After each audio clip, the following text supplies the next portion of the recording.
This is really wonderful to see. Over the last 10 years, Jewish Workshops has offered a variety of programs on marriage, relationships, personal growth and introspection, emotional and mental well-being, and of course, parenting. And no matter how many courses we offer, we receive countless emails and phone calls requesting guidance in one of the most challenging areas of our lives, parenting. So today, we're going to be tackling one of the most relatable, but not widely talked about topics, mom burnout. Together with psychologist, parenting educator, and lecturer Ilyssa Bass, we are going to begin an in-depth exploration of how we got here, why we're running on empty, and how to refill our buckets so we can parent at our fullest. If you've been feeling run down, you're not alone. Mom burnout is real, and now we will get some well-deserved guidance on how we can restore ourselves after mom burnout. So make sure to stay on the line until the very end to hear about this one-time chance to join Dr. Ilyssa Bass week after week for a full live online program at a special discounted rate for all attendees today. Plus, like I mentioned, we had lots of questions come in ahead of time, and we'll get to as many live on the line as possible at the very end. So please feel free to share your questions in this question box, and we will do our best to answer as many as we can. It is truly an honor to be hosting Dr. Ilyssa Bass today. Ilyssa is passionate about helping parents appreciate and connect to their most difficult children. She trained as a clinical psychologist at the University of California, Santa Barbara, and studied developmental psychology at Stanford University.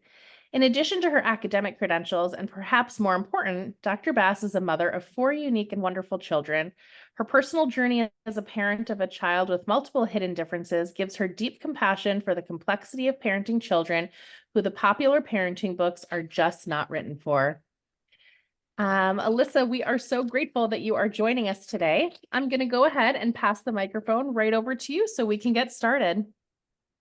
Okay, thank you so much. Hi, everyone. I have 5 kids, but I don't want to leave the last one out. But I am so glad that you're here and that you're participating, right? Because one of the things that burns me out a little bit as a teacher is that I teach so much online, right? I don't always get to see people, and there was something that gave me like lots of great energy just hearing like people's names and where they're from, and something really validating. You really give the gift to other people when you kind of say your name, say I'm here, and go like, yes, I'm also interested in mom burnout. Because it's not something we have to do alone. We shouldn't feel isolated in our motherhood or our struggles in our motherhood. And burnout is just kind of part of the picture of modern motherhood. So today we are going to deep dive in, and I'm going to share with you what burnout is and what we can do about it. If you are tired a lot, find yourself dreading your kids coming home, dream about alone time to yourself, just so you can close a door without someone going, mommy, mommy, mommy, mommy, mommy, mommy, mommy. If you are emotionally exhausted, if you feel disconnected or cynical or feeling like somehow, somewhere you lost yourself in motherhood, you are in the right place. I'm Dr. Ilyssa Bass. I'm a psychologist and parent educator. I ran a summit for parents of complex kids this year that I hope to make a yearly summit. And after that summit, I just got this flood of gratitude from mothers who shared about their burnout. So I've really kind of taken an interest in burnout. And I also had a real personal struggle with burnout because my oldest was a very complex kid, and it took us a long time to figure out what he needed. He'd have these really long, intense meltdowns, and I easily spent at least the first years of my motherhood deeply burned out, like really fumes. I just had this picture of myself lying on the couch, staring at the ceiling, feeling like there was nothing left in me. And I spent at least the next 5 years getting myself out. So burnout is an intellectual interest, but also a very personal experience. So go into the chat box, give me some energy here, right? Tell me how you experience burnout. And then we're going to kind of match it up with like the research definitions, just like a 1 or 2 words. I know I feel XYZ. Can you put it in the chat box for me or not the chat box, the Q&A box, not the chat box. Correct, Jillian? Yeah, that's correct. Okay. All right. So it's going to take just a second here. Depleted. Oh, good. Yeah. I'm done. Resentment. That's a fantastic word. Resentment. Hopeless. I don't know how to help my child. No patience. Empty. Need to not hear mommy for 5 minutes. Swearing under my breath. Motherhood is unending. Restless, bored, annoyed, impatient. I don't care about anything. Resentment. Done, finished, deleted. I wonder if that was supposed to be depleted or if it really feels like deleted, like I don't even exist. I like that word. Exhausted, hard to focus, can't think straight. Yeah, we're going to talk about that. I'm always tired and unable to plan. That unable to plan is a key marker of burnout. Dreading each day, tired. Thank you guys for your participation. It really gives me so much energy. It just really keeps going. So here's the plan. We're going to talk about what burnout is, definitions, history, and causes, like from the research. Then we're going to talk about the psychology of burnout. That's where we're going to stick for most of the time. We're going to talk about self-care and the problems with it, the cure to burnout, our core struggles that we kind of got from our own childhoods and how they contribute to burnout. And then we're going to really stick on burnout recovery. So the definition of burnout, right? In 1975, Herbert Friedenberger, a German Jew, that's a picture of him, defined burnout by 3 components: emotional exhaustion, the fatigue that comes from caring too much for too long, depersonalization, the depletion of empathy, caring, and compassion. It can also come with like a bit of cynicism. 3, decreased sense of accomplishment, an unconquerable sense of futility, feeling that nothing you do makes any difference. Research shows that the first element, emotional exhaustion, is most strongly linked to negative impacts on our health, relationships, and work. And that it's that first element, if you're on my email list, you got an email about this today, that first element is the one that women tend to report. So on the most popular burnout inventory, we're going to talk about it in a minute, when they gave that to thousands of people, it turned out that women tended to report or score higher on emotional exhaustion. And men scored higher on depersonalization or decreased sense of accomplishment, which when I read that, I went like, oh, that is so awesome to know, because I for sure express my burnout as emotional exhaustion, right? Like I can't handle it. I need a break. And I think sometimes my husband feels like abandoned because I seem so emotionally overwhelmed. But then I think I react very strongly when he goes like, nothing we do makes any difference, or feels a little disconnected. And I just thought to myself, like, what a game changer if when he went to that place, I just went like, oh, you're burned out. We need to recharge and reconnect. Conservation mode. When you go into burnout, your brain goes into a bit of a conservation mode. It conserves energy at all costs. So anything that is evaluated as extra, like on a survival level, things like joy, connectivity, desire for intimacy, begin to feel unimportant, because those parts of your brain are literally less accessible. And for those of you that experience like brain fog or difficulty planning, difficulty with executive function in general, if you're kind of going like, did I just sprout ADHD when I became a mom? If you're in burnout mode, those parts of your brain you have a little less access to, because when you're running on fumes, you go into this kind of conservation survival mode. And adrenaline and cortisol become the new normal, right? The stress hormones and neurotransmitters. Adrenaline and cortisol make it hard to calm down. Sometimes it makes it hard to fall asleep or stay asleep. It makes you very irritable. And when you start taking care of yourself, and this is so important to know, the adrenaline will crash and you will feel awful. Because adrenaline essentially is like coffee, right? This is not coffee, this is tea, but if I stopped drinking coffee, all of a sudden I would be really cranky for like 2 to 3 weeks. And if your adrenaline crashes, you will feel awful for 2 or 3 weeks. So if you start to kind of switch over to a more balanced lifestyle and you find yourself irritable, that's why. History, the problem that has no name. So in 1963, Betty Friedan wrote a book called The Feminine Mystique. It was like the second wave of feminism. And she had gone to Smith College, which was a college for women in America. And she had interviewed a bunch of women she had graduated with and found this phenomenon that she named the problem that has no name. And, she kind of talked about this feeling of feeling unfulfilled, alone, and ashamed to admit that they felt lost in the midst of motherhood.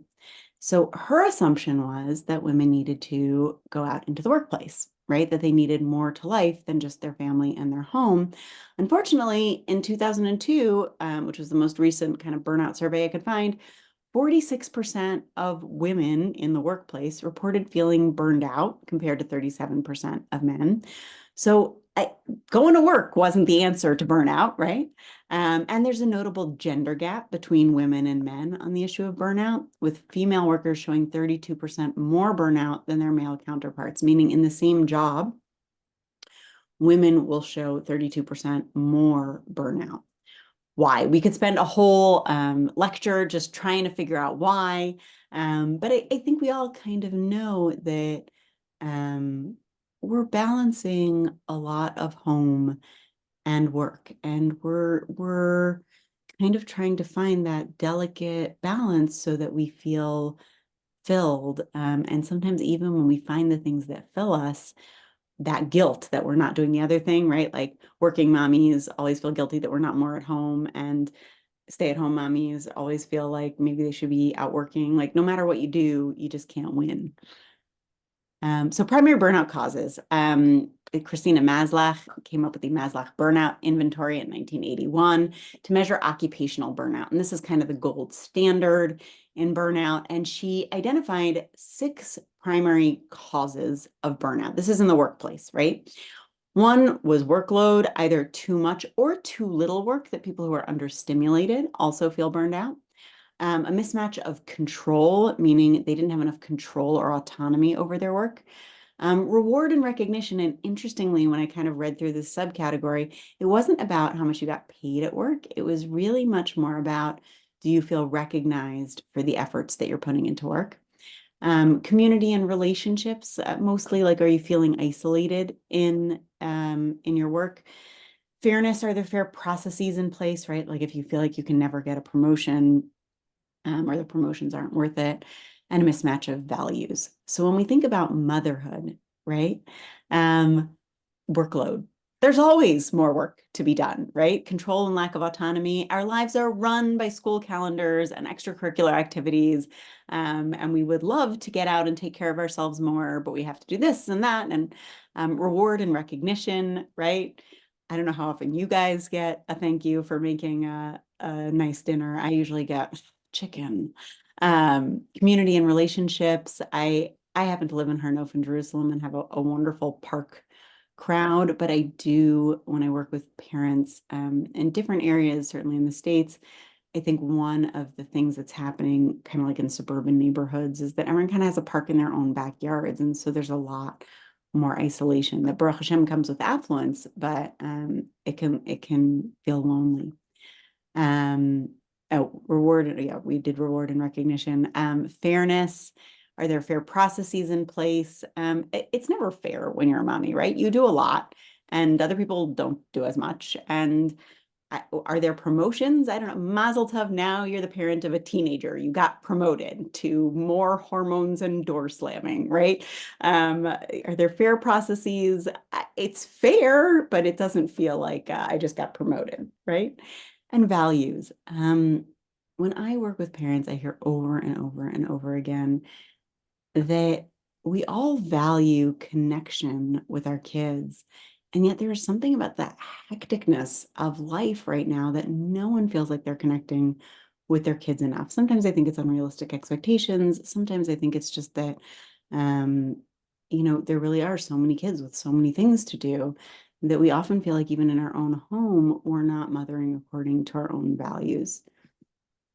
So modern motherhood is a burnout hazard, right? And I think a lot of mothers go to, I'm just lazy, my perfect neighbor, my perfect sister-in-law, I'm just not geschickt.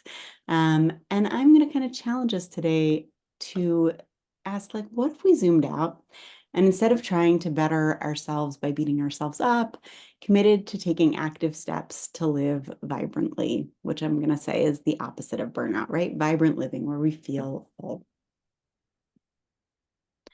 The bucket muscle. I'm going to really milk this one, this presentation. Burnout, but Keith Sore is when your bucket is more drained than full every single day for a prolonged period of time, right? Until you are just on empty. Quick note on burnout versus depression. If you look at this picture and you're like, oh, if I could just make like a time portal where it would be like 1 hour in the life of my kids, but I could go on to like a tropical beach for 3 weeks and just veg, then that is burnout. If you feel like if you went to a tropical island for 3 weeks by yourself, or with someone you loved, and the dark cloud would kind of follow you, that has likely slipped into clinical depression, and you should consult a psychologist or a psychiatrist, some mental health professional. Why self-care doesn't work. I love self-care as much as you can, and know the following things.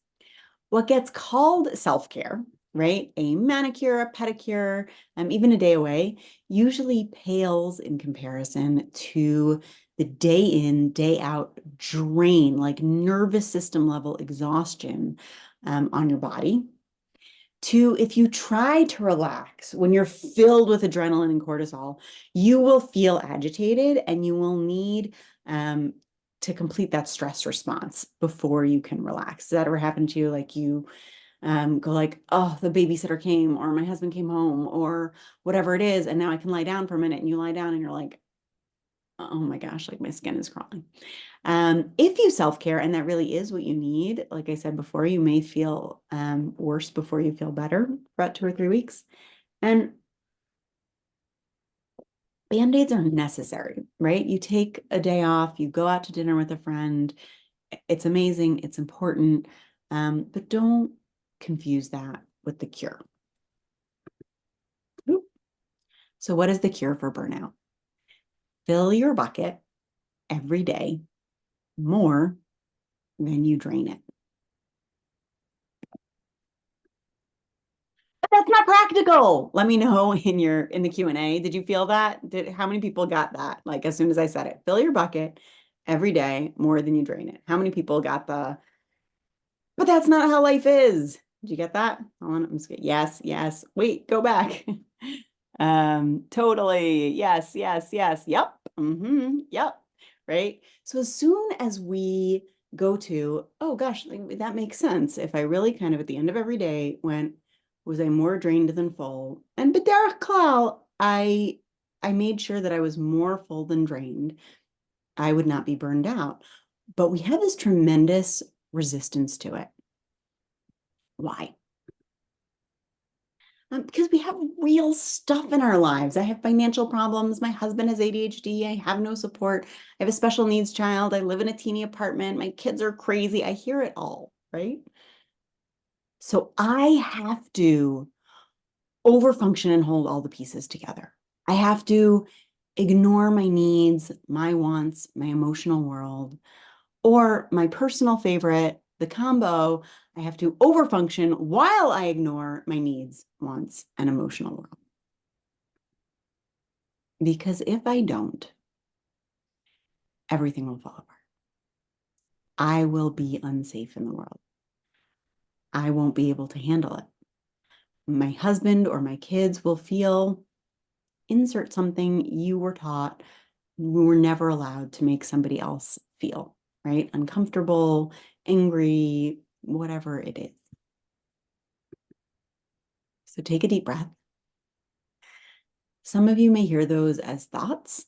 Some of you may feel those as fear or anxiety, emptiness or numbness. Some of you may feel those fears as they manifest in your marriage or your parenting. Some of you may experience the stress and tension in your bodies, and some of you may have it all. Where do you know you're burnout? Again, put it in the Q&A. Where do you know? Is it in your body? Is it a thought that you have? Is it something that you notice interpersonally? Let me know. How do you know your burnout? Critical voices in your body. Yeah, where in your body? My behavior, numb, all of the above, deep sense of shame. Yeah, thank you for sharing that. My back, no motivation. Yeah, just that like yelling at my kids. Um, Practically just to get through the routine of the day, dinner, homework, etc. can take up all of my time. Yeah, that feeling like there's no room for me. Back pain, my body, shoulder pain, angry at everyone around me, lost myself to motherhood, in my thoughts, emotional exhaustion, critical thoughts, collapsing, getting annoyed. The whole body is so heavy. Yeah. I think there's kind of like a running, I either know it through like my critical thoughts, my interpersonal behavior, like I'm mean to my kids or my husband or other people that I love, or some kind of body manifestation, right? Like I get jaw and upper back. It sounds like there's a lot of back, shoulders. It's beautiful that you know what your burnout signs are. So just a moment of compassion, right? You earned your stuff fairly. You were supposed to have it. It's not your fault. Though it might have helped if your caregivers had done things differently. We're not here to blame, and no one else needs to change for you to heal. But what about real crises, right? Short-term crises happen. I'm not saying when I say fill your bucket more every day than you drain it, that there aren't days or periods of life where you have a family member hospital in the hospital or a kid who's just really not functioning in school or doesn't go to school or is having major meltdowns.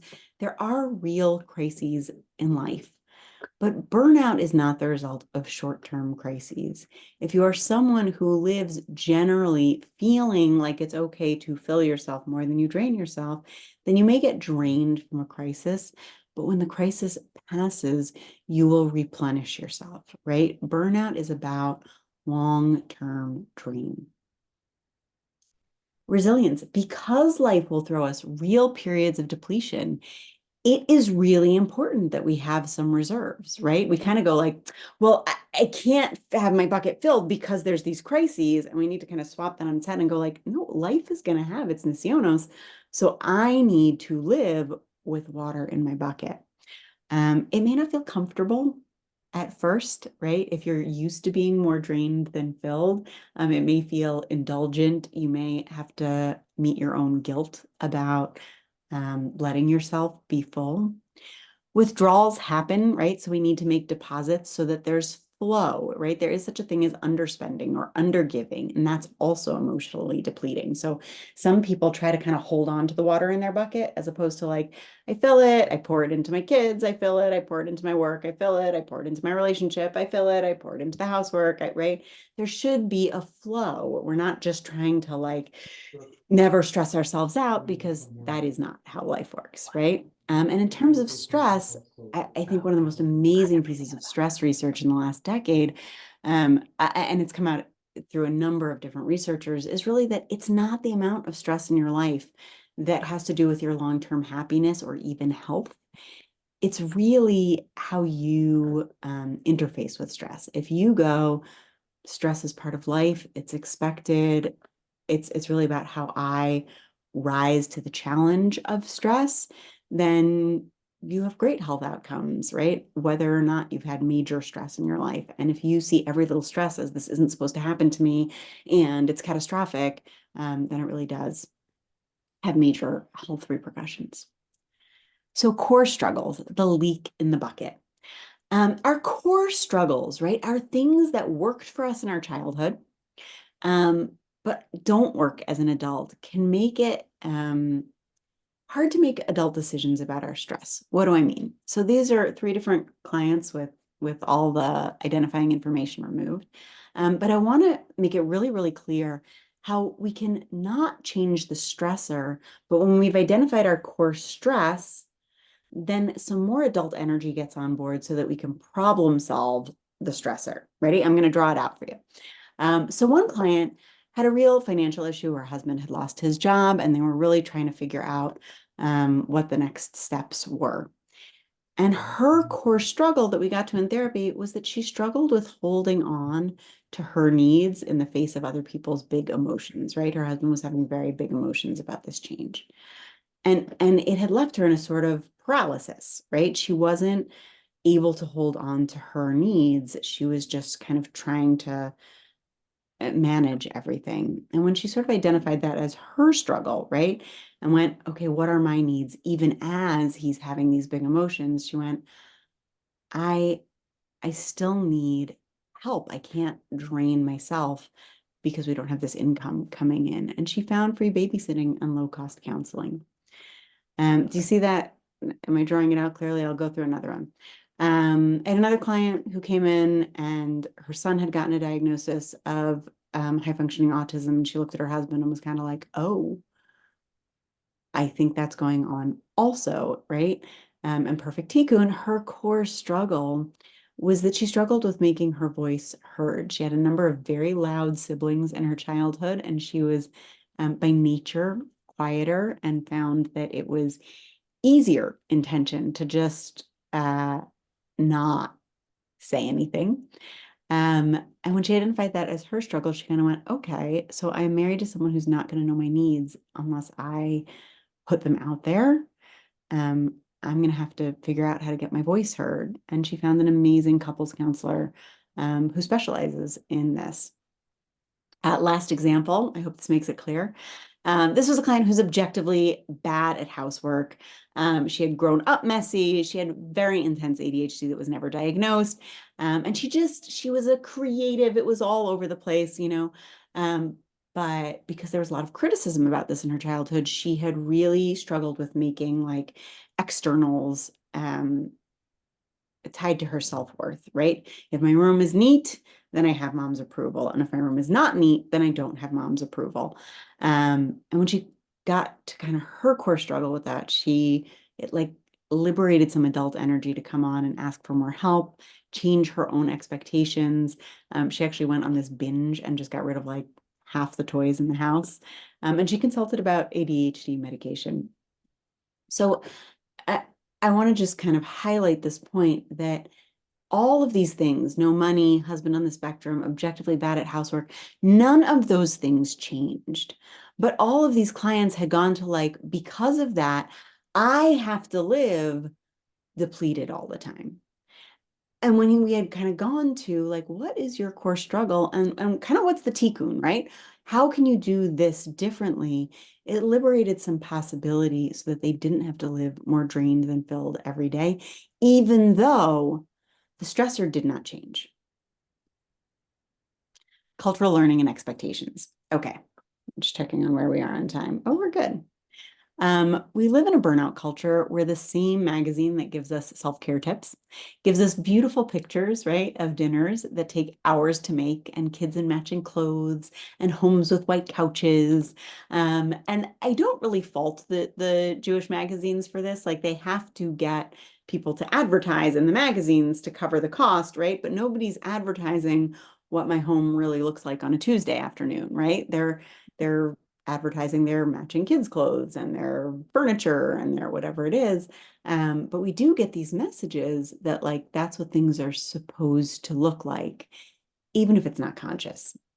As humans, we tend to deal with stress by putting happiness over the horizon, right? It's easier to deal with short-term stress if my needs aren't in the picture. So it's just a human tendency to go, oh, you know, when my kid's in the right school, then I'll be happy. When my husband finds a new job, then I'll be happy. When we move to the new neighborhood, then I'll be happy.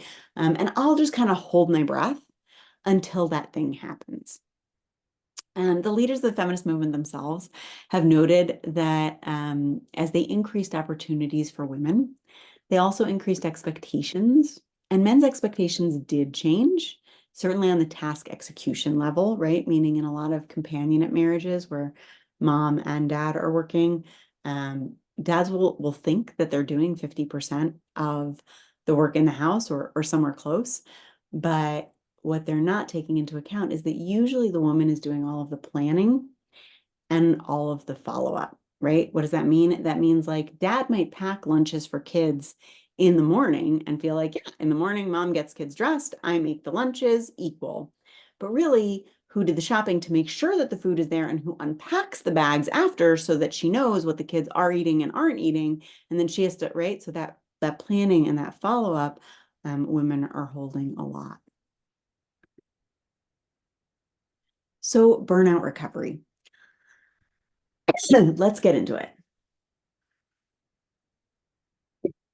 I'm going to talk about burnout recovery in three distinct phases. This is really the like personal exploration piece, right? Not so much the like, what are you going to do and how are you going to do it? But the first stage is know your bucket, right?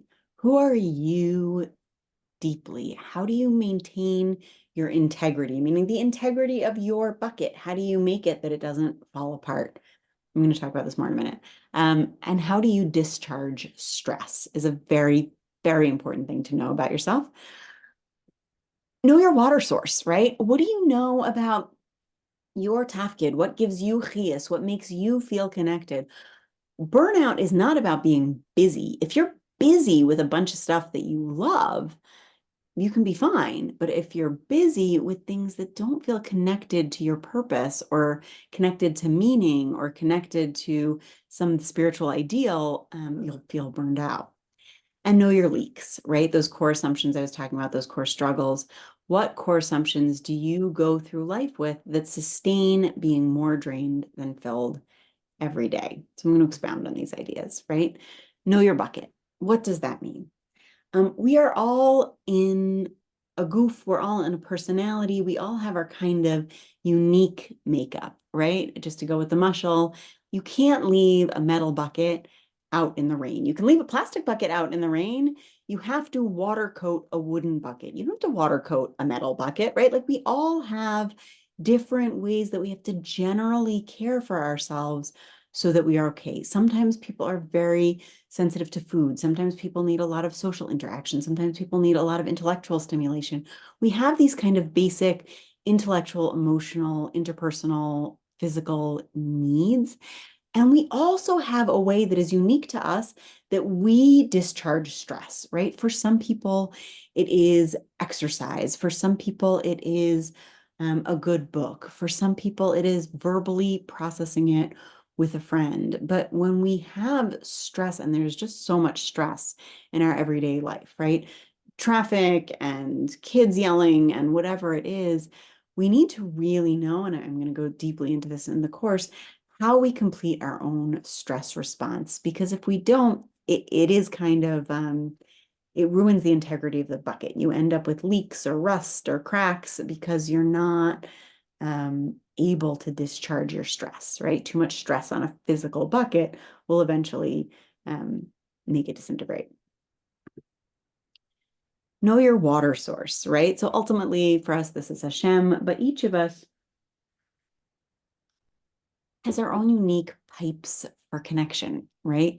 Some of us are more artistic, some of us are more interpersonal, some of us need like deep meaning, some of us need like to be learning something or growing in some way, and it's not static, right? I think something that happens often when we're burned out is that we go, gosh, when was I not burned out? When I was 21. What did I do when I was 21? Oh, I used to like to paint when I was 21. I should paint, right? And you may love to paint, and that may be filling for you. But at 45, it may not fill you the way that it did at 21, right? Or you may need several weeks of just some exercise or some rest and relaxation before painting is going to like naturally well up inside of you. So it's a moving target, this water source, right?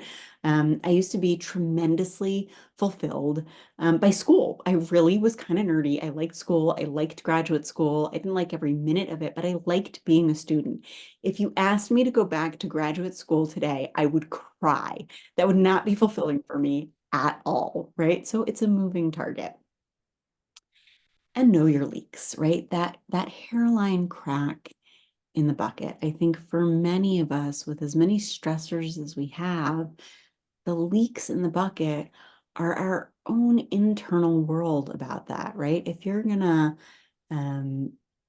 knit because that is fulfilling to you, but the whole time that you're knitting, you're feeling guilty that really you should be doing X, Y, and Z for this kid, or you shouldn't be indulging yourself, or then it just leaks the bucket out of that moment of self-care, right? If you're gonna go to dinner with a friend, but you're gonna feel guilty the whole time because a babysitter put your kids to bed, it kind of you drain and fill your bucket at the same time. And then you're going to map and begin the healing journey, right? If I know my bucket, if I know generally what fills me in a real deep way, not like the manicure pedicure way, and I have nothing against manicures, but like in a more core kind of way. If I know my bucket, if I know how to fill it, if I know where those leaks are, even if I haven't totally patched them up, but I know them, I can catch myself, then you can start to kind of map and begin this healing journey. When I say I am going to fill myself more than I drain myself every day, that's the trailhead to your journey, right? That part that comes up and goes, no, I can't do that. That's where to start. You do not have to live on empty, right? So this course that I'm offering through Jewish Workshops is about recovering from burnout. It is about knowing yourself, knowing, what you need and the parts of you that protected you so effectively in your childhood, right? I won't speak up, I will speak up, but whatever it is you learned that are now a leak in your bucket, knowing them, giving them what they need, and making adult decisions about the real stressors in your life. What do I mean about adult decisions? I mean, when there's a stressor, do you interface with it and go, okay, what am I going to do so I can manage this stressor and still be generally more filled than emptied?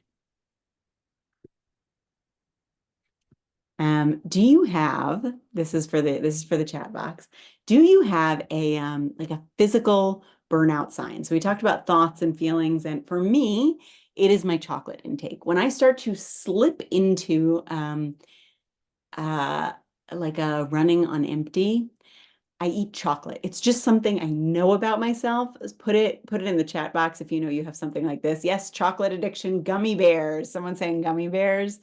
That sounds really appealing right now. Chocolate, unhealthy eating. Yeah, I think headaches, mindless eating, can't wake up on time. Chocolate. I'm getting a lot of validation on the chocolate front. Thanks, guys. I feel like I always need a nap. How can I access the chat box? You can't. You can only do the Q&A box. Endless coffee, someone's saying. Yeah, chocolate and real Coke. I think a lot of us have a sweet tooth, but it probably is that when you're depleted, you're looking for something that's a high, right? There's a little bit of caffeine in chocolate. There's a sugar rush. We're just trying to like get ourselves out of that kind of place. Headaches, carbohydrates, and chocolate. Wasting time online when I have so much to do. Yeah, chocolate, French fries, and Coke. Coke seems to be a really popular one. I keep checking my phone, wanting to nap and escape. Yeah, yeah. So we all have a burnout sign, right? If you don't know yourself so well yet, if you don't know your burnout signs yet, if you don't know how to fill yourself yet, that's okay. A lot of us enter motherhood not being super clear about those things, or motherhood really changes it. That when you were 21, maybe you painted, but if I take out paints when I'm stressed out right now, it's going to be more stressful, right? I would have to be alone in my house to take out paints. So I think there is a relearning of ourselves as a mother to figure this. It's a complex problem to figure out how to be more filled than drained every day. So the course, which Jillian's going to talk about more, is designed to plan and begin that burnout recovery journey through introspection, made practical through a lot of worksheets. Stories, I'm going to tell a lot of stories. I like telling stories. Community, other women who are in the same process. I think it's helpful to just kind of hear like when I'm looking at everyone kind of talking about bad eating, I'm going like, okay, so that's not just my burnout, right? I didn't know that. There was no research on how people know that they're burned out, but apparently bad eating is very common, at least among Jewish women, right? We just did our own little survey there. So the community piece of just kind of sometimes hearing how other people experience things so that it can resonate with you and you can get to know yourself better that way. And practical tracking of your progress, right? I've made our own burnout survey, our own burnout inventory that you'll take at the beginning, middle, and end, and then you can keep taking it for the next year or two if you want to. If you're familiar with these things, we're going to ground our introspection in attachment theory, internal family systems, and somatic interventions. If that doesn't mean anything to you, that's fine. I'm not going to go into detail now. It's a 5-week course. Week 1 is about knowing your bucket, permission to be you. It's a bit more conceptual the first 2 weeks. Week 2 is finding the leak, right? How did I get here? How did I get to this phase of life where I'm more drained than filled every day? Week 3, we're going to get more practical in terms of fixing the leak, right? Beginning the active change and healing journey. Week 4, we're going to really talk about filling the bucket, actively reconnecting to things that give you a deep sense of meaning and joy and fulfillment, right? Which doesn't always mean they feel good. Sometimes it means learning something new or challenging yourself more. Week 5, we're going to talk about sustaining the bucket filling, right? Tying together the theoretical and the practical for long-term growth and change. And a quick note, if you are the caretaker nurturer type, these are the types of people that are drawn to the helping professions and are also most prone to getting burnt out, right? Nurses, therapists, teachers have a tremendously high burnout rate. Why? Because people go into that role because they're a nurturer, because they like to give, because the feeling of the water going out is fulfilling for them. But I think if you're a nurturer, sometimes to give yourself the gift of taking a course where you kind of go like, I'm going to commit to this. I'm going to kind of immerse myself in a culture for 5 weeks where we talk about the norm being more filled than drained. Sometimes if you're a caretaker, you have to kind of talk to yourself about that being a gift to someone else. So give the gift of being a cycle breaker, fighting burnout culture, showing kids that there are ups and downs in life, but overall, motherhood is a desirable place to be. I once heard Reverend Gottlieb say, the greatest gift you can give your daughters is to make motherhood look fun. And I remember the first time I went to Beit HaChlama, my daughter played like mommy hotel for weeks. And I remember being like, wow, I felt so guilty for leaving her. And it was such a gift because she still talks about me going to the mommy hotel. So if that's your type, if it's hard for you to give yourself something, think about it as like a long-term investment in your kids also, because burnout affects everything. It affects your brain, it affects your body, it affects your marital relationship, it affects your relationship to your kids and your relationship to yourself. And it can take years to recover. Because I was teaching this course, my best friend from childhood called me 2 days ago, and she had majorly burned out, like occupational burnout in work. She was a very high-powered banker, and in her early 40s decided that she was done, and she's a stay-at-home mom now. And I asked her 2.5 years later, I'm teaching this class on burnout. Did you recover from your burnout? And she was like, 2.5 years later, I can tell you, I think I've recovered from parts of it, but I'm still recovering physically, and I still could easily sleep like 10 hours a day. And I was like, wow, this is someone who's in therapy. She's been trying to figure out this burnout thing. She had been running on fumes for years and years and years before she quit. So it makes sense that it's going to take so long. But the long-term health implications may be part of her life forever. So I don't say that for like a fear factor, but really this piece of like, when, in the work world she lived in, everyone was running on fumes. That was the norm. She didn't call it burned out. I called it burnout. And I had been challenging her to do something different for years. But I think that piece of, when you live more drained than filled, it does have really long-term implications, and it's not a quick fix. It's not, a 2-day weekend away. So I'm challenging you. Jillian's going to tell you more about the course. If you are feeling burned out, if you want to kind of make the move to say, I'm taking this seriously, and I do want to live feeling more vibrant, more full, more knowing of myself, and I want to have more like deep permission to live more filled than drained. Then Jillian's going to tell you about the course that I'm putting together. Yeah, I'm going to hand it over to you. Is that okay, Jillian? Yeah, of course. I'm gonna take the screen so I can show everybody all of the details. And Okay, I then actually are we doing see, Q&A after? yeah, we're doing Q&A. I was gonna say I see a lot of great questions coming in, so I want to get to some of those too as soon as possible. But a lot of people are saying, "How do I join?" I have to take this. This is exactly what I'm looking for. So I will give you the details. Let me get this screen up for everybody. Let's see here, one second. Sorry.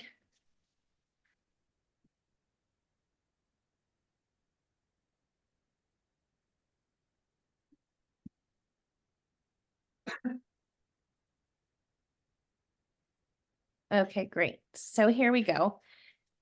So this is exactly how we're going to continue. We are going to, as Ilyssa explained, take the next 5 weeks to go over some really amazing content. I'm not going to go over everything again, but I do want to let you know, after those 5 weeks, we'll also have a full week of just a question and answer session to, again, give you the chance to get your questions answered. Each class will be live and interactive, allowing you, again, to get your questions answered live on the line. And also stay completely anonymous if you choose. They will take place on Wednesdays at 1:30 Eastern, 8:30 p.m. Israel time. And our first class starts next Wednesday already, May 22nd. Don't worry if you can't attend a live class, or you think you may be in and out of those classes. There will be a recording available of all classes, and it'll be available to you in your own personal membership area every following day after each live class, and you can listen to those and download them at your convenience. So even if you listen live and you want to re-listen at your convenience, they will always be available to you. Plus, in addition to those 6 weeks, you'll also have a bonus class, Meltdown Masterclass. Here you'll discover the 5 stages of every meltdown and how to stay calm when your child is losing it. Ilyssa will present you with clear, science-backed, mom-tested information that will finally give you the insight into what's going on for your child and how to effectively and lovingly deal with it. Plus, as another bonus, you'll also have an additional Q&A session and open discussion to further get your questions answered and also gain insights from these life-changing skills. So it'll kind of help you implement everything that you've learned through this extra bonus Q&A. We're also offering 4 special expert-to-expert interview sessions. Here you'll learn lots of different ideas from interviews that Ilyssa did with several different parenting experts. One, when you and your spouse are not on the same parenting page, sibling conflict with complex kids. You'll learn about a therapeutic writing, managing parenting burnout, and working on patience, a Torah perspective. So you'll also have these 4 classes to be able to listen to and, again, download at your convenience throughout your journey. And finally, we're going to be opening a membership in the members only forum. So here is where you can gain the opportunity to review and discuss key concepts with like-minded moms. an interactive online community like no other. So you'll be able to, again, ask Ilyssa questions back and forth in this forum. You'll be able to share your experiences as you're learning more about yourselves. So as we're going into a deep dive of knowing your bucket and how to fill your bucket and giving each other different ideas, giving each other different perspectives. And again, as Ilyssa explained, just being part of this community of like-minded individuals and like-minded moms, all on the same path, all trying to get to know yourself better and to where you want to go. This is a fantastic place for you to share that and learn from one another. And of course, be supportive along the way. So as you can see, Ilyssa will really be walking you hand in hand throughout this journey. This is not like picking up a book. This is not like listening to, a free class on the internet. This is a community of women getting together to be supportive with a one-of-a-kind mentor. So we are really trying to help you get to the place that you want to be. And most importantly, to get your family to a place where they want to be as well, with you as the mom that you've always tried and strived for. So again, just letting you all know, it's going to be the 6 live masterclasses, weekly recordings in your personal membership area, worksheets and homework, giving you the tools you need for implementation. And all the bonuses will be part of our platinum package, which I will get to right now. Just one more really exciting thing that we decided to put in place before I give you that link. We had a member actually write in several months ago saying that she loves all of the courses and she wishes she could take everything. But sometimes there are financial restraints. So she gave us a fantastic idea to put a raffle in place. And everybody who signs up over the next hour while we're still here answering questions, but is showing that investment is important, you'll be automatically entered into a raffle to win your spot for free.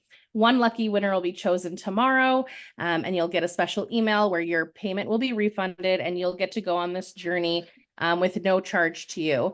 So everyone, again, who decides to invest and act quickly, just in the next hour or so, will get that automatic entrance into our raffle. So let me show you the 2 options. Our basic package for the 6 live classes, weekly recordings in your personal membership area, plus the worksheets and homework helping you implement everything, is just $297.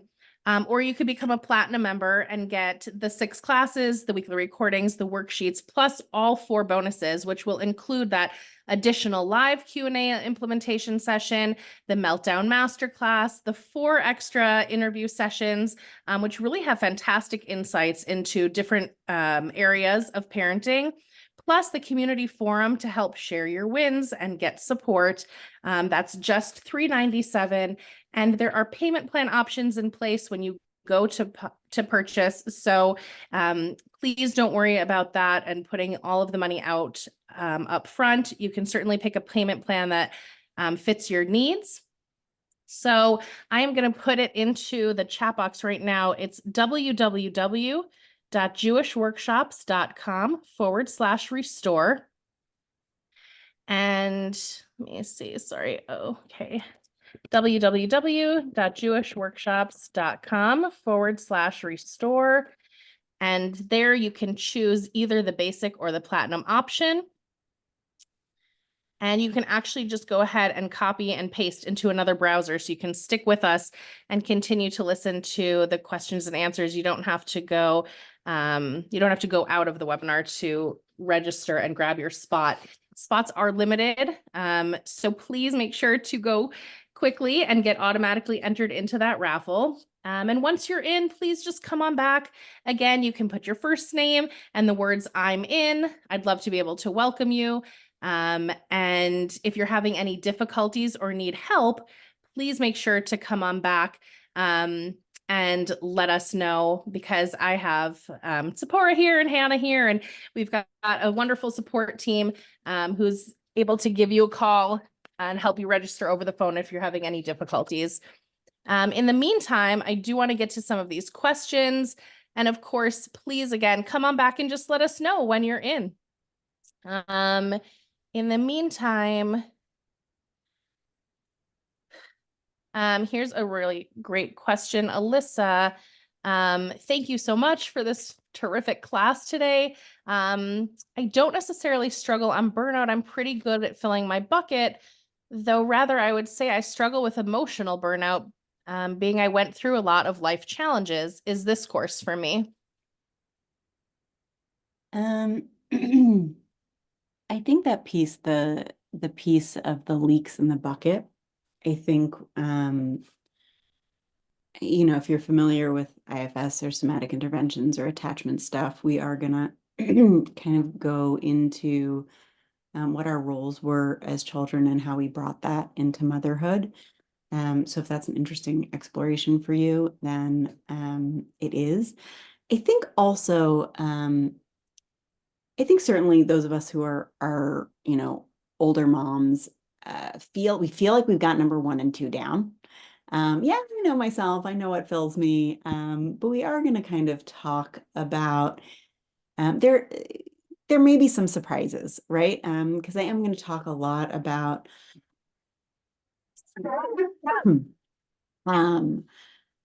how stress moves through the body. We're actually going to do a little bit of physiology in there. And so you may end up learning things also. Everyone's at their own place in the journey. And I've kind of structured the course so that I think we can always go deeper on self-knowledge, right? So I don't think you're going to be bored. Maybe some of the things you'll know more and some you'll know less, but I really enjoyed putting the course together. Like, I feel like I learned things about myself, just because having language for things and discussing things and chewing on it with other people. I think really the course is structured so that over the course of 5 weeks, you feel like you've really got a new muscle that checks in and goes, okay, how filled and how empty am I? Like, it's a new place to fill. And so if you kind of check in and you go like, gosh, I'm still emotionally exhausted. I'm still emotionally exhausted. So, you'll have the forum and you'll have ways to contact me and like, let's figure out what that is. Let's figure out, a lot of people have gone through a lot in their lives, but I don't want to, I don't want you to sell yourself short that means that you have to live emotionally exhausted. Right? Did that answer that question? You can tell me if that Yeah, answered thank that question.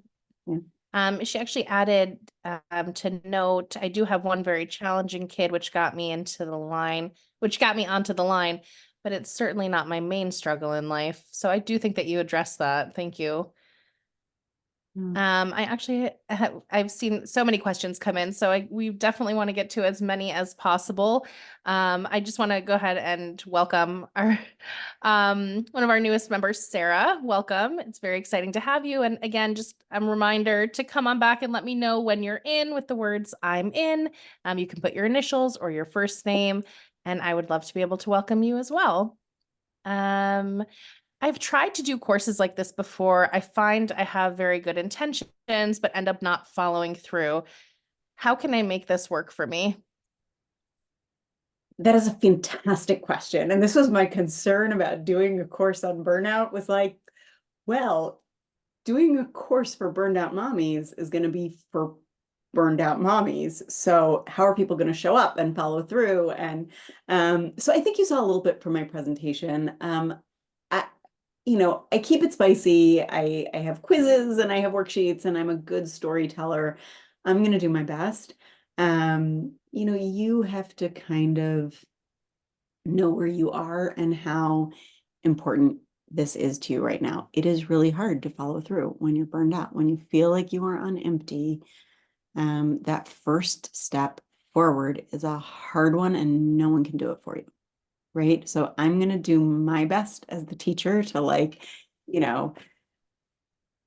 put on the fireworks, show up with good energy, and be there for you so that it feels like a break in your week, so that it feels like something you want to come to, so that it feels like a breath of fresh air in your life. But it is legitimately really hard to take that first step forward and go, this is important to me. I feel like I'm on empty, so it feels like I can't do another thing, but I'm going to have to do something different if I don't want to live this way. Great. Thank you. I appreciate that. Um, we have lots of other questions coming in, so let's get to it. I go through periods of burnout all the time, but right now I seem to be okay. Does it make sense to take the course when I don't have the answers to the burnout questions offhand? So I'll tell you, really, the course is structured because for some people, you may be in a burnout that's going to take years to fully overcome. It's really structured to help you have the tools so that you don't end up in what you're describing, which is like cyclical burnout, right? Which is that I'm not living in a way that's sustainably not burned out.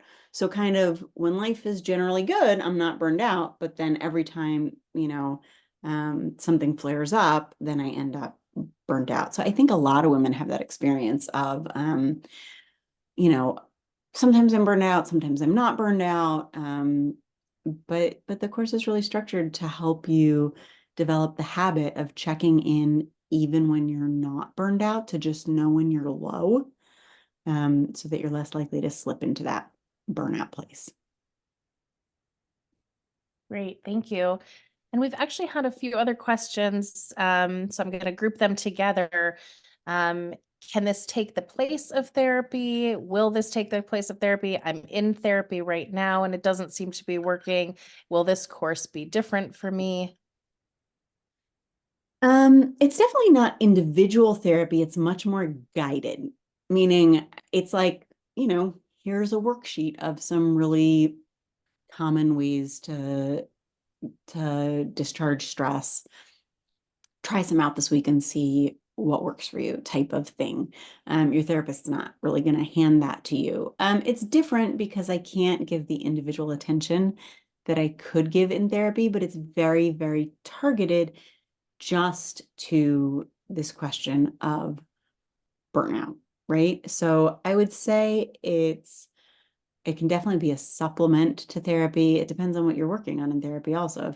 If you're, DAFCO working on one thing that is not about your burnout, even though kind of all roads lead to Rome, right? Like our burnout often reveals that core struggle that I was talking about, because um there has to be an answer to why have we lived more drained than filled for so long. So it's definitely not in place of therapy. It could be a supplement, or it's really a class, right? Like you take a class on anything. You take a class on cooking. It's not therapy, but you learn how to cook. This is a class on burnout. So there's a lot of introspection. We will definitely get to the layer of like what you may have learned from your childhood traumas. We will get it on that level, but in therapy, I'm often doing trauma treatment, which is like that next level deeper. Is that helpful? I feel like I rambled. Yes, no? Yeah, no, thank you. Yes. And people are asking about the time commitment for the course. So each of our weekly sessions is 1 hour. As I mentioned, they'll be on Wednesdays at 1:30 p.m. Eastern, 8:30 p.m. Israel time. And again, if you can't make it to those live sessions, there will be recordings available to you. And then, of course, Ilyssa's going to be talking a little bit about some of the worksheets and the homework. So perhaps you can touch on what kind of additional time commitment or what their week will be look like through So that. I would say 1 hour a week. And if you decide, I mean, I hope that, while you're driving carpool or walking down the street or whatever, or the next time you're stressed out, you're gonna like want to try something new that you heard about in the course. So those aren't like time commitments. Those are just kind of like little bursts of energy that you get during it. But no, there's not. There may be homework that you can do if you choose to do it, but there's nothing that like, don't come to class if you didn't do your homework, right? You come, you show up. I'm not expecting much more from moms who are burned out, but I think in that platinum package, you have more available to if you know you're someone who is feeling isolated, which is a major drain on the bucket. It will give you a little bit more community around that. And it might be, time is a funny thing, right? A lot of us go like, I'm burned out. I need to take things off of my plate. But sometimes we can take things off of our plate that actually were filling for us, right? So just because something takes up time doesn't mean it's a drain. So when I hear the question, like, what's the time commitment? I hear like, my life is too hectic. So I would kind of say probably what you put in, you'll at least get out in terms of efficiency, right? So you may spend 5 hours listening to the lectures, but you may gain 10 hours in being able to sort through what you want in your life and what is not helpful for you right now, or things that you could tweak so that they feel more connected to meaning and fulfillment than obligation. Oh, I like this one. Can I answer this one? Anything I can do Yeah. to help a spouse experiencing burnout? Yeah, so this course is absolutely for women. It is for moms. It is not for men.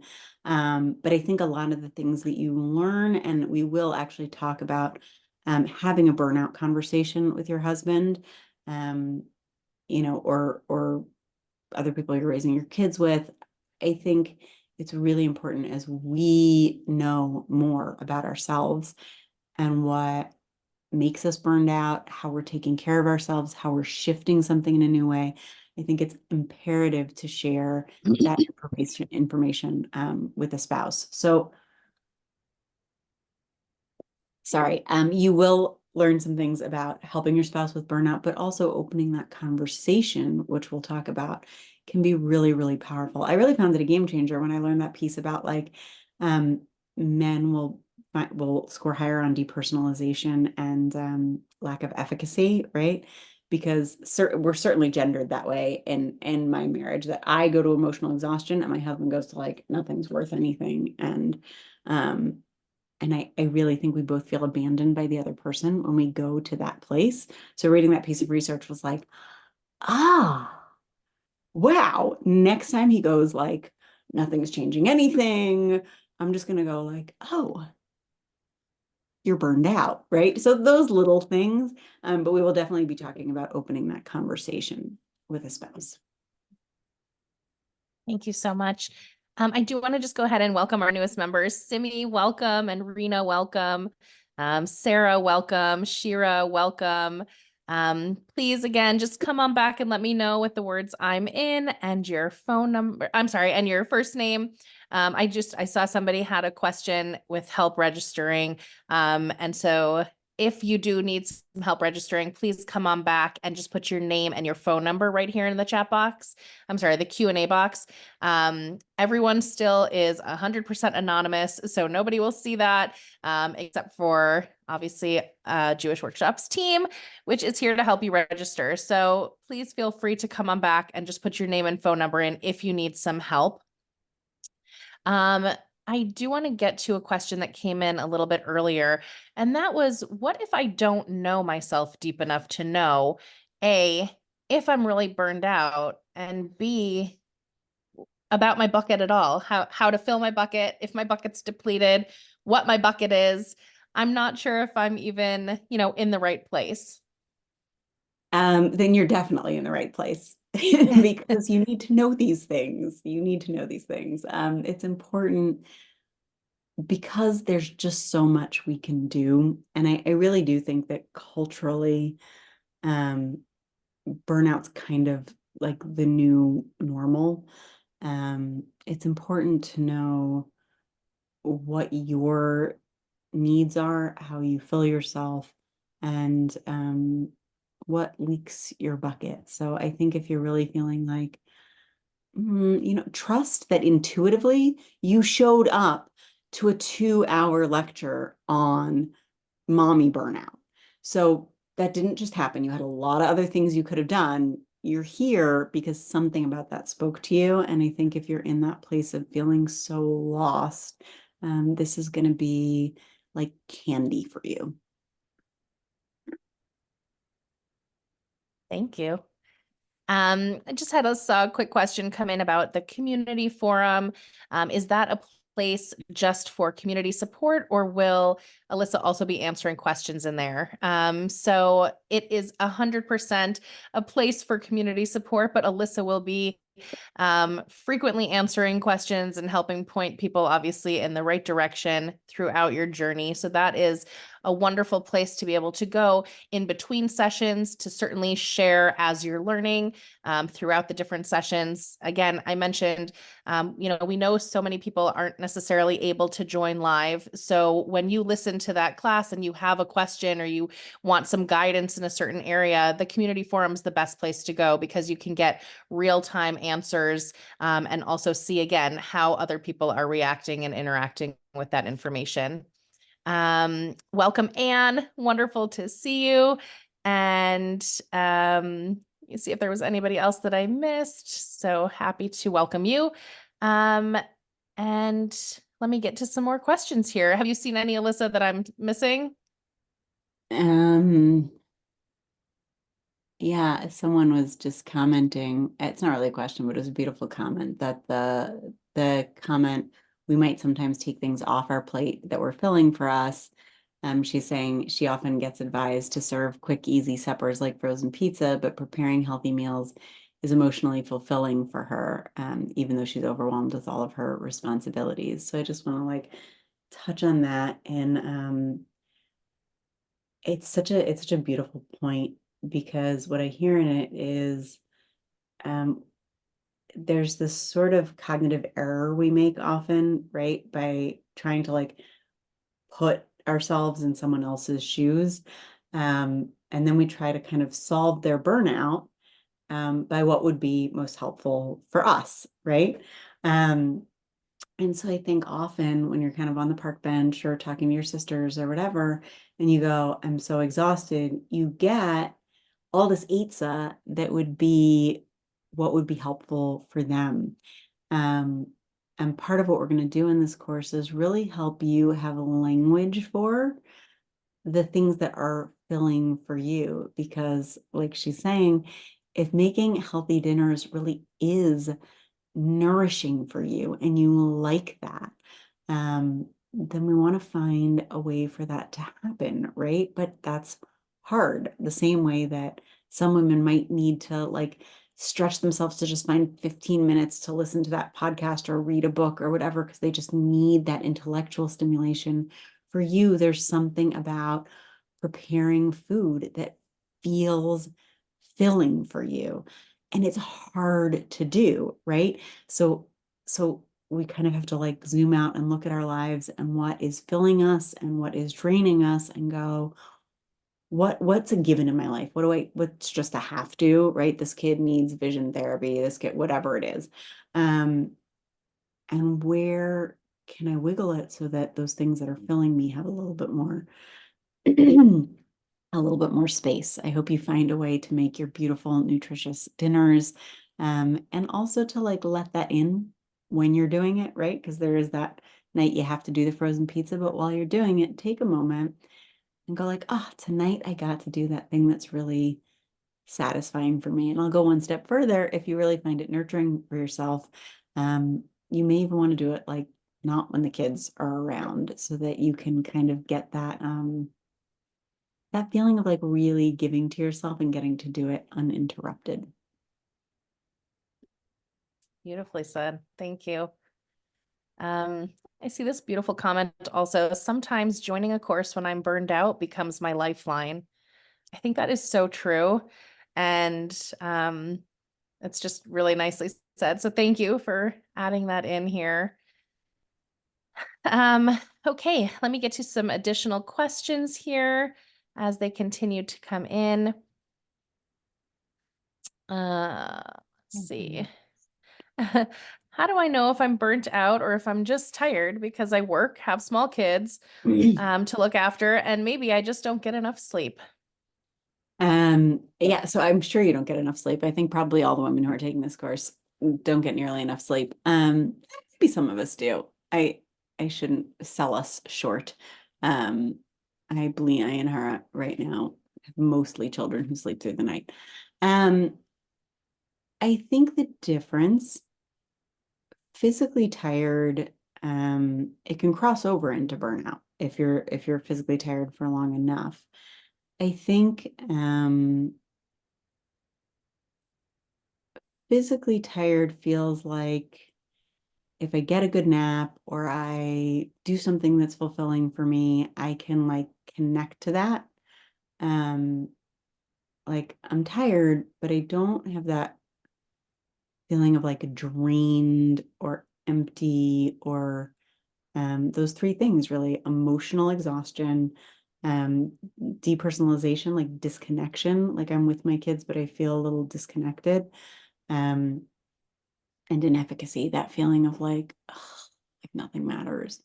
Um, if you're just tired, then none of those things will resonate. But if you're feeling those like emotionally exhausted, resentful, annoyed, super, super irritable, then it may have crossed into burnout.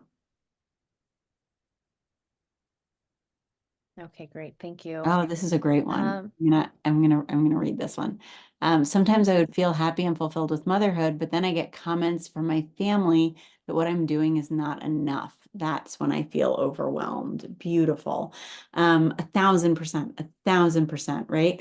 It is such a skill to become what I call a semi-permeable membrane, right? For those of you who took biology, to have that skin around you that goes like, I choose what comes in and what I keep out.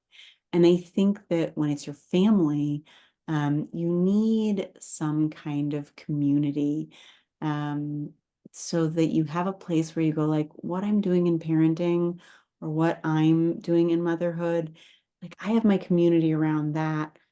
That's like, that's my normal, right? So that when I go to the family and I get this comment of like tough love or whatever, I just kind of go like, thanks for your concern.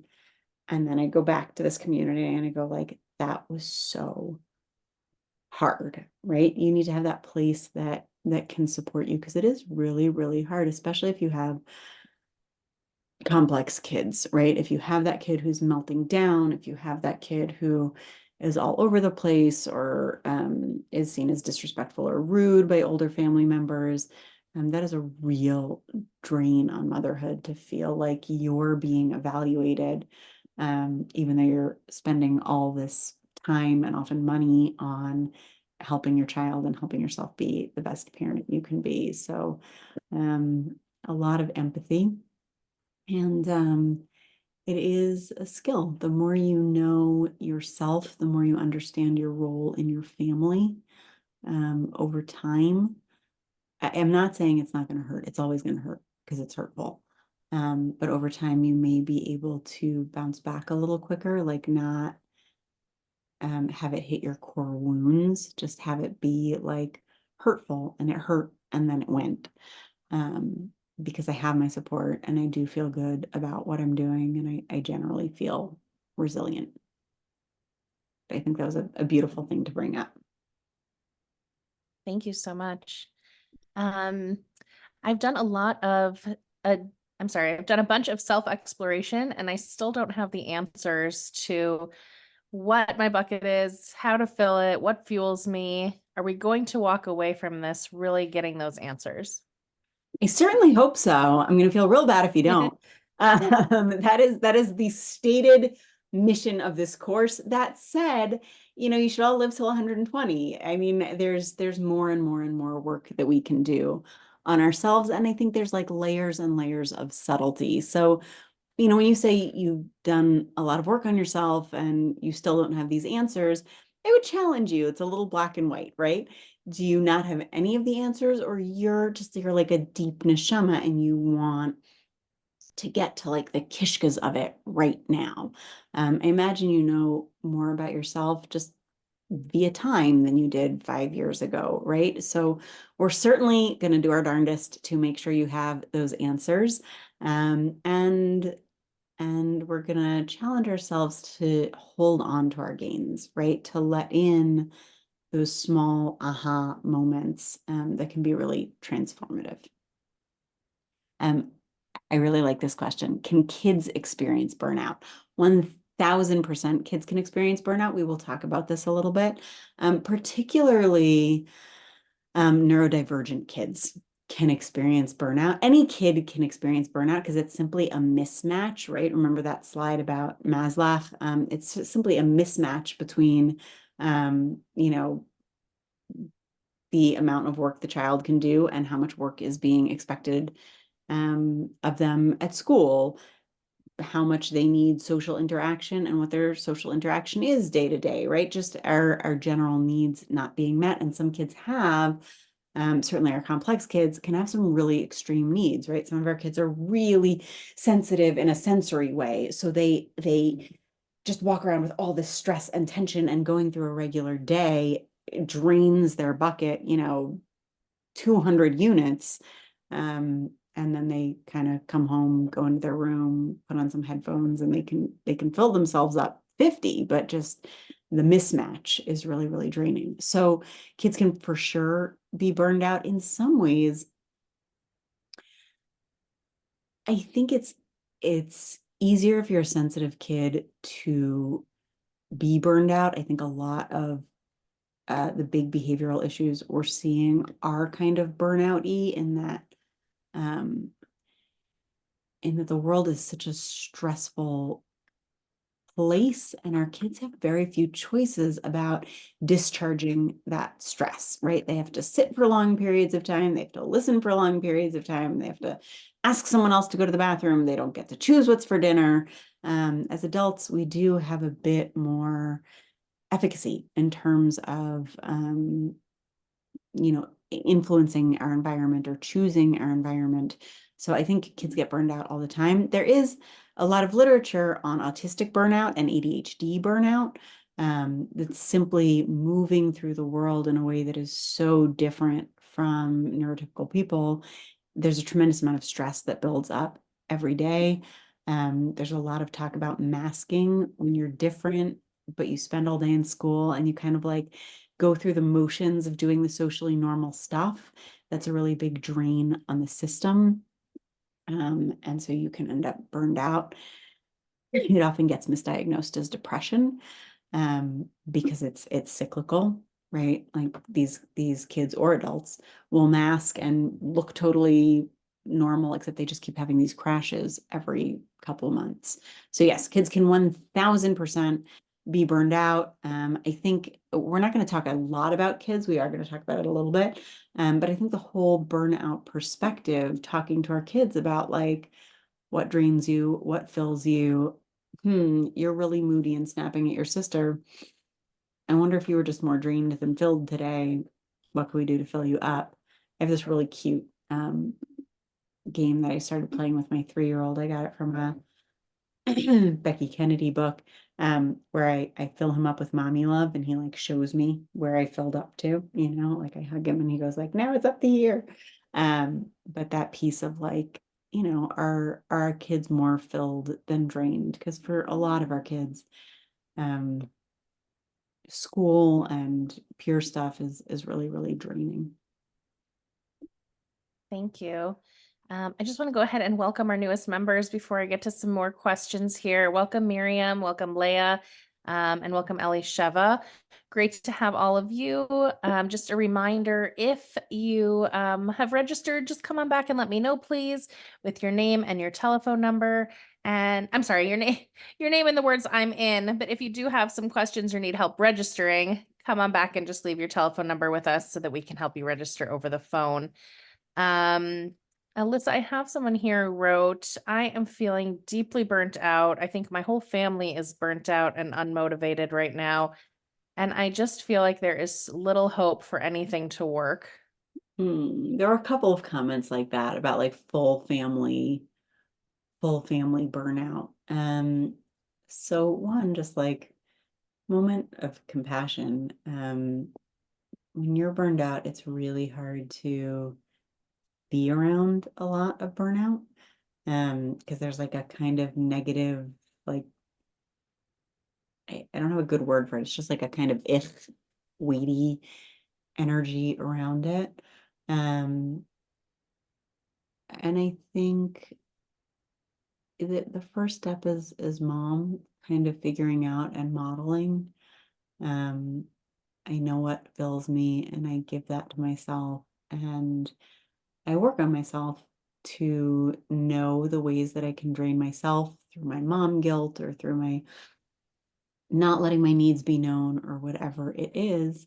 And I imagine that a lot of you, as you do the course, will see, a lot of us have kids that are wired like us or have learned things from us. Um, and so I think you will, just because every time we do self-growth work, we also learn about our kids, right? But it sounds systemic. It sounds like a big thing that's going to take a long time to recover from, but I want to help you like shift the ship, just find that kivun of like not just what fills me as a mother, but what fills us as a family. Are there things that we can do together? Do I know this would be a great worksheet to make up. I'll see if I have time to do it. Once we kind of do our own stuff, to just fill out what we do and don't know about everyone in our families, right? What's the composition of their bucket? What fills them? What leaks their bucket? And that would be a really interesting worksheet to make. Maybe I'm going to make that in your schluss. But I hear that. I hear that it's really hard to be surrounded by that burnout energy. And I hope we take this journey together so that you can be the first step in a new direction. Thank you so much. I had a question come in. Is the course going to be more experiential kind of work, and interactive, or more informational, as I prefer the interaction? It's a real mix. It's a real mix because I think we're going to have both types, right? But I love that you like the interaction because I like the interaction. I like to see people on the Q&A participating, but it's really up to the individual person. So if you like the interaction, there will be plenty of time for interaction. You may want to join so that you have the forum. If you're someone that like as a verbal processor, really likes to hear other people's language around certain experience, or likes to have a place where you can write up your own experience. So that would be a good match for you. Thank you. I have number 1 and number 2 figured out. I need the others. So is this course still worth it? Like I said, some things about 1 and 2 might surprise you. And I think, because like I said, none of us, there's always a deeper and deeper level, right? There's more nuance and more subtlety or new language that can help you hold on to that, right? These things are very easy to let go of when other people in our lives are having big emotions or crises or whatever. So I think you'll still get a lot out of 1 and 2, but it happens to be that 3 is where we're going to spend a lot of our time. Someone's asking. Okay, great. Yeah. Are these tools universal? There's a lot of burnout in our family from the stress of this war. Yes, adding to the day challenges we usually can manage. Yeah, I think one of my colleagues said, and this was so impactful for me. I tried to refer her, an old client of mine. I didn't have room to take her back. And she basically called me and said, no, you have to take her back because she needs you, not me. But she said that her act of self-care during this war was to really only take clients she felt like she could really, really help, like really move the needle on. Because that kind of work feels most meaningful to her, right? So it's like a very subtle shift, but she was being very, very mindful about who she took into her practice and who she didn't. And I think there are things like that, right? As We've been hearing a lot of booms in Jerusalem lately. Like I was sitting yesterday in Matzmoed at a park with my kids, just like hearing these booms, and my whole nervous system was like, this is so surreal. Like it was really very intense. And I think those like meaningful acts of self-care, right? Like I know what fills me, but now the game changed. Now there's a war. So my work fills me, but she had made this subtle, nuanced switch into, yeah, my work fills me, but there's some people I'm a better match with than other people. There's some people who need exactly my skill set um, or or what I can give is going to help them create a lot of change quickly.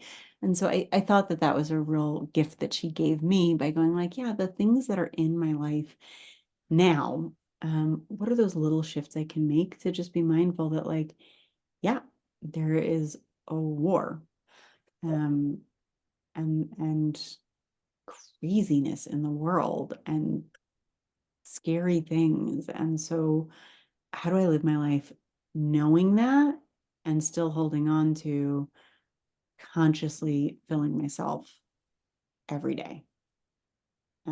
So are the tools universal? I, I don't know enough about the universe to say that, right? Is it applicable to, I don't know, people in poverty in India? I don't know. Is it applicable to the majority of Jewish women raising families? 1,000%. And I think part of it is kind of realizing the context you're in and just having that headspace of like, no matter what the world sends my way, I am going to take all of that and go thoughtfully, mindfully, how do I structure myself so that I'm not on this slow drip, feeling empty at the end of every day? Wonderful. Thank you so much.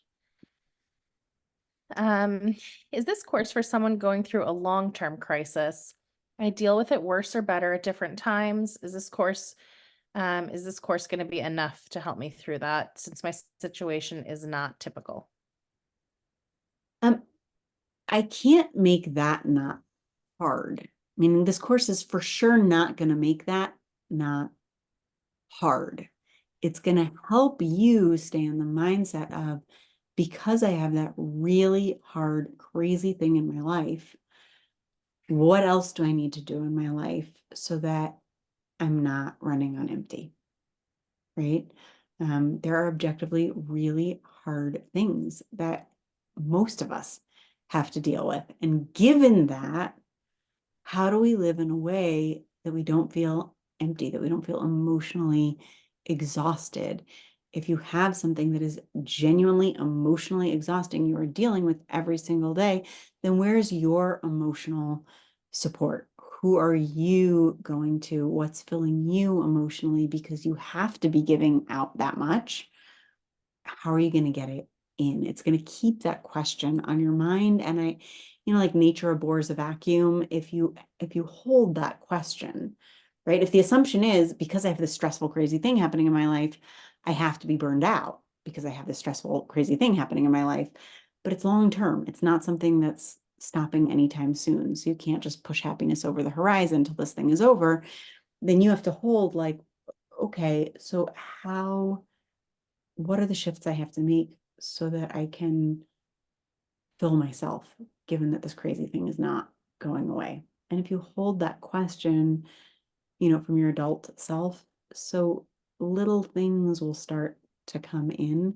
And it's often a lot of little things. It's often not, um, I'm going to leave my job. Sometimes it is, or I'm going to get a babysitter 30 hours a week. It's often like this support and this support and this support and this support. And now, okay, there's more in life for me so that I feel vibrant, so that I feel like I am a sane person in a crazy situation rather than a crazy person in a crazy situation, right? That I am a full person dealing with something that's draining as opposed to I'm a drained person dealing with something that is draining.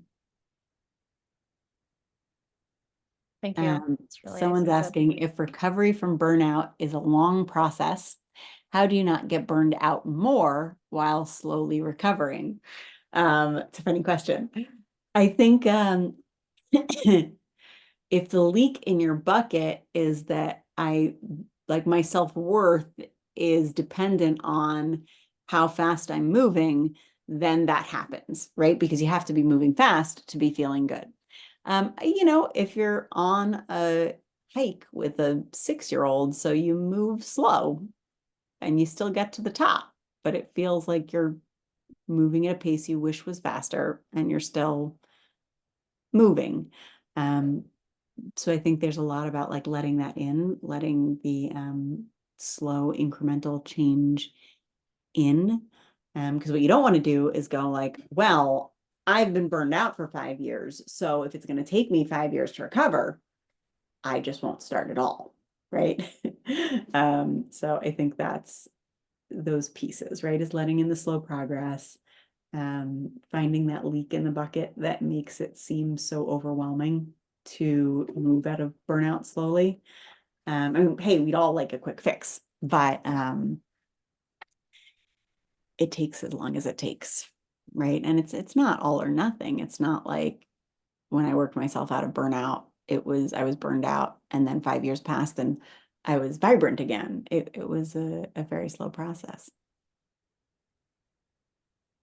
Alyssa, what about the inner critic that drains me? It is such a drain. Is that something that we'll be touching on? For sure.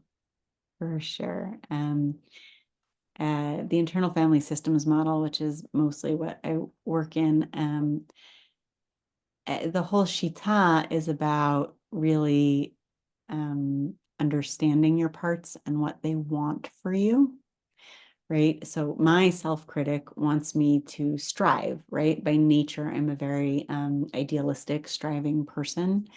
And so it's afraid that if it doesn't um, criticize me. You could be doing more here and more there and more, look up another piece of research, that I will just get comfortable or curl up like a cat and go to sleep. So when I hear that critical voice, I can kind of go like, oh, that's the part of me that really wants me to strive.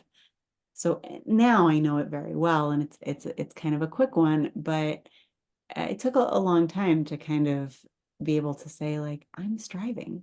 I am striving. I'm striving to get this burnout lecture done and read all the research that I can, and I'm also striving to take care of myself and eat a good dinner and get to sleep on time. So I'm striving in both those areas, but I promise I'm striving. So let my adult self make some critical decisions about how I'm going to use my time, right? As opposed to the self-critic that goes like, clean the house, you're such a mess, clean the house. So yes, we will have ample time to discuss our self-critics. Thank you so much. There's just a question that came in about the differentiation between depression and burnout. And I know that you spoke about that earlier today, and perhaps somebody missed it. But I just want to, again, kind of point out, if you could, to make sure that people are getting the right guidance that they need. Yeah. So the example you may have missed the beginning that I talked about was like the tropical island test, that if you picture yourself on a tropical island, after a couple days, do you feel like that would be relaxing for you? Or do you feel like that kind of dark cloud, that heaviness, that intensity would go there with you and you wouldn't be able to shake it? So if it's the latter, um, that has likely slipped into clinical depression, and you'll want to consult a mental health professional. But I would say um, it's a slippery slope. There are people who are like right there on that on that line. I think depression probably feels more like chronically numb. whereas burnout feels a little more like tired and exhausted. Depression often feels like it's like that inefficacy on steroids. It's not just like nothing I do matters. It's like nothing matters. The world is pointless. Like a truck could hit me kind of thing. So if that resonates more, then you want to consult as a mental health professional. Thank you so much. Mhm. Will this course work for bubbies? Will this course work for bubbies? I hope so. You'll have to tell me. I think I can't imagine why not, right? I mean, I think you have your bucket and your things that fill your bucket and your things that drain your bucket. But it will be different in that you know, eh, you're older and wiser and probably know a lot about yourself, and still it's always a moving target, right? So now at this phase of bubbyhood, what is it that fills you and what is it that drains you, and how do you end up on empty at this phase of life? So certainly the things we're learning in class will apply to you, and you can be the bubby on the forum. You can let us know. I'm not yet a bubby. I would love to hear. Someone's asking, is burnout the same as PTSD? So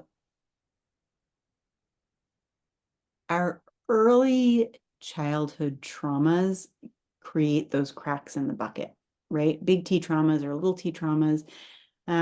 If you have learned things from trauma in your past, then they're in your motherhood for sure. But burnout is not it's not in the DSM, it's not in the ICD 10 or 11. It's a totally healthy people end up burnt out.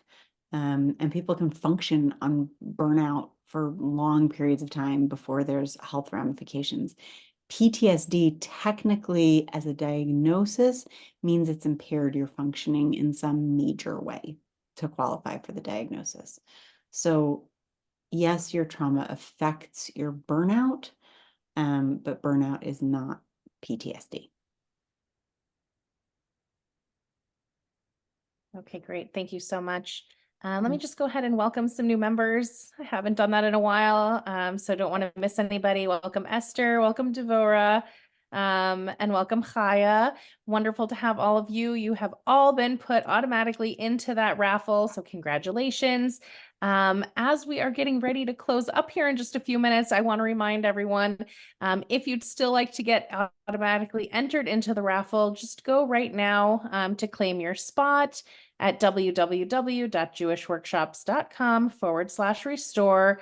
And of course, if you have any questions or need help registering, make sure please to put your name and your telephone number right here into the Q&A box, because once we close up, we won't be able to get in touch with you if we don't know that you need some help. So, oh, I don't see where to sign up. Let me go ahead and put that back into your chat box. Otherwise, it is up on the screen too, unless, of course, you are calling in. But let me go ahead. It's www.jewishworkshops.com/restore.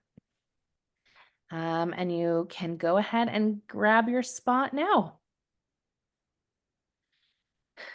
Okay, Ilyssa, we've got probably time for just one or two more questions here. So let me see. I have one that I like here. It Okay, says, perfect. and then you search for the next one, and then we'll wrap up after that. It says, Great. question, I wouldn't be able to sit alone on a tropical island. Doesn't that take work to be able to sit in your own body? So some people on that tropical island would be swimming or running or reading or whatever it is that at this point feels like it completes your stress cycle, right? So yes, certainly if you've had body-based trauma. So, sitting alone on a beach in your body is not going to de-stress you. That would probably take some therapy work to get to that place. But even if you are someone who needs to move or whatever it is to be comfortable, to de-stress, if we gave you all that time to do that thing that completes your stress cycle on the tropical island, would that be helpful for you? Would that be nice for you? Maybe you're not sitting on the beach, maybe you're windsurfing, maybe you're skydiving, whatever it is for you. Some of us like our adrenaline. I don't like my adrenaline. But if it feels like there's nothing I could do on that tropical island that would feel good to me, so that probably is beyond the scope of this course. That probably is individual therapy work to do. But this course will definitely help you work out generally what is draining the system. Okay, we have one more. Yeah. How much does our needing or thinking we need validation, specifically from our husbands, for our overwhelm and our overload, work into our feelings of burnout? I'm going to share a story that was so funny. I was running this course I'm still running this course for moms of complex kids, and the moms get a lot of support, but I've never run a question and answer group just for men. So I hired this amazing male psychiatrist to do the question and answer group for men. And my husband was the facilitator. So the psychiatrist, his name is Eric Fier, he's in Atlanta, he's lovely. He gave the men 5 things to say to validate your wife that he had come up with his wife. And my husband very dutifully wrote them down, and then kind of jokingly would take this piece of paper out of his pocket, or like, even if he didn't have it, he would just sort of pretend to. And one of them was, "I see how much you do. Thank you." And even though I knew he was like doing it almost like a little bit mockingly, like off this piece of paper, it felt so good, like surprisingly good, when he was like, "I see how much you do. Thank you." I think we all need it on some level. And the truth is, I think most husbands are happy to give it, but a little bit sometimes need it scripted, right? Nobody ever had to thank their, I don't know, roommate in yeshiva for making their bed, right? Like, men just don't do that generally. But I think we do need gratitude, because we do a lot. And I think it's okay to tell our spouses and our children how good that feels, right? And positively reinforce that a lot when they do that, because it is really, really filling. It's really filling. The trap is that it's vulnerable. It's really vulnerable to say to your spouse, "I need this kind of acknowledgement," because then when they don't do it, it hurts. But in general, if you have a spouse who just isn't going to see it unless you point it out, stripping away some of the meaning that you have to point it out, right? He doesn't care, he doesn't this, he doesn't that, to just go like, he's someone who needs to be reminded to, I don't know, whatever, take out the garbage. He's someone who needs to be reminded, like, "Hey, I need to be acknowledged." And I think it's just one of those things that it sounds like you need to fill you. And so then it becomes a question of, how do you express that need? And how do you remind that other person kindly that that's really meaningful to you, really helpful to you? It's such a small thing to do. But sometimes their spouses have stuff around it. They had a mom who made them say thank you for every little thing or whatever it is. Our spouses have their stuff also, and they're entitled to it. But I think if you know it's something that's important for you, so I want to help you own that and express it as clearly and directly as you can so that you get more of that in your bucket.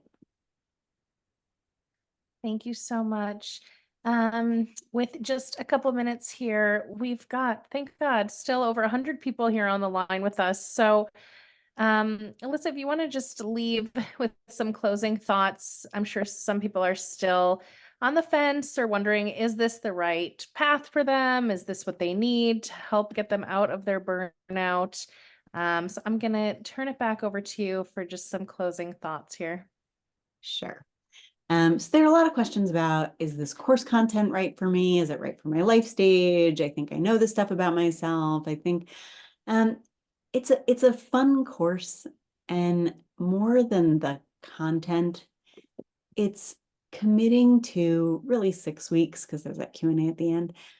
6 weeks of immersing yourself, keeping it at the forefront of your mind, that I am going to be really, really mindful of what's filling me and what's draining me, and what can I shift in my life so I have more of the fill than of the drain.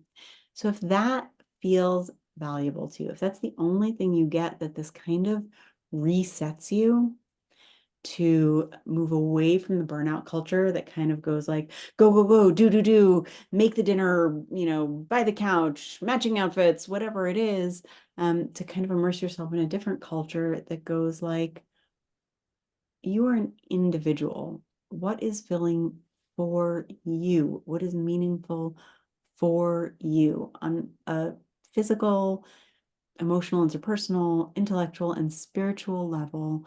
What makes you tick? That is the question, right? So this is really an opportunity. It's that first step out of burnout to go like, I want to live from a place of vibrance. Things are going to come my way. Life is going to be hard. I'm going to have challenges. I'm going to have crises, but I want to be someone who challenges the assumption that burnout is normal, that I'm supposed to be tired all the time, that emotional exhaustion is the norm, right? So that's really what this is. This is an opportunity with a bunch of other like-minded Jewish women to take a look at Jewish motherhood and go, what have I picked up from the society around me? What have I picked up from my family of origin? What have I picked up from the women in my community and inner circle? And who am I? What is it about me? What do I need? What do I want? What is filling for me? How do I hold all of that and be a person who moves through life in a way that is vibrant, that is filled and fulfilled? That is this opportunity. I hope I get to be part of your journey of making this kind of major mindset shift into, that is who I am. I am somebody who lives more filled than drained. Thank you so Okay. much. Thank No you to everyone problem. who was here with us today from all over the world. It is definitely an important start to your journey, and we of course appreciate that you decided to spend this time and even invest in yourself for these 2 hours. So important, and so grateful that you could be here. Thank you, Ilyssa, for being here with us. We are really excited and happy to have introduced you to our Jewish Workshops family. And we are looking forward to starting our journey next Wednesday. If anyone has additional questions, you can certainly reach out to Jewish Workshops at jewishworkshops.com. There will be a recording of the session sent out, God willing, tomorrow. So if you'd like to re-listen to any of the question and answer portion, of If course, it was if you'd good for like you, to, forward it on. yeah, of course. I was going to say, if you know anybody who wants to listen as well, please feel free to share. And again, thank you so much, Ilyssa. We just start getting some comments here too. Thank you for this beautiful introduction. It was so wonderful. We've still got a bunch of people online. Can I just invite you guys to write a quick takeaway in the Q&A, just so that I know what was the most meaningful information for you? Just a quick, like, I'm holding on to this idea or something like that will be helpful for me. Just to, yeah, someone saying I'm not alone and there's hope. Beautiful. I feel like there's still hope somewhere for me to figure it out. That word hope is very fantastic, very validating. Yeah, the distinction between self-care and really genuinely filling your bucket. For example, I love reading. It is enjoyable, but I don't feel filled from it. I feel guilty and itchy when I finish. We could just erase the guilt, right? But the itchy might also be that the stress needs to move somewhere. Hopeful. This word hopeful is very meaningful for me. Thank you.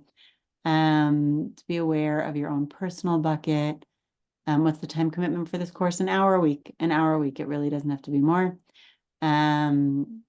Clarity about some things that I'm going through emotionally. That affirming my needs is important. Yeah, our water source is dynamic. Wow. It's a great word. Filling up my bucket on a deeper level, which will give me the tools to keep calm and regulated. The idea that some things that may be time consuming might be the first thing that people tell you to cut away, but that might be what fills you up the most. That just gave me real clarity. Beautiful.